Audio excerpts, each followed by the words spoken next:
We spoke with a doctor who has been here over a week, and he told us that in the last 24 hours, they coordinated the transfer of 50 orphan children to this border checkpoint. And he talked about, and this was the son of Pakistani refugees who now live in Germany. He felt it was his duty to be here this week to help children just like him.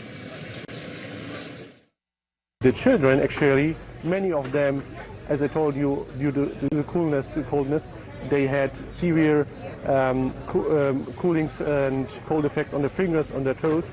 Some of them were really exhausted, tired, and had vomiting and nausea, had pain in the stomach. So of course they are children from 3 to 12 years old. So my task was, before they were, before they traveled to Germany and Austria, we had to check them, we had to examine them, and then also treat some of them. These children, you saw them as severely traumatized. Yes.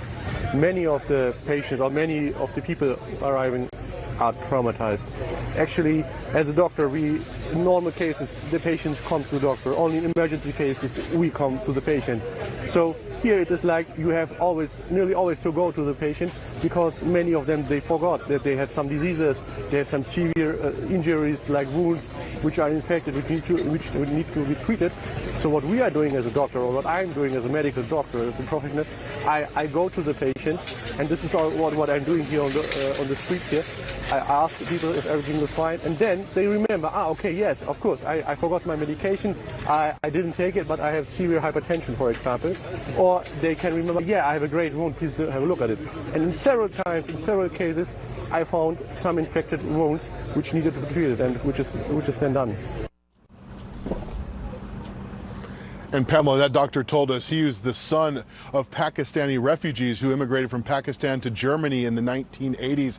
And because of that experience, he felt he needed to be here to help these refugees in this week, in this time of need.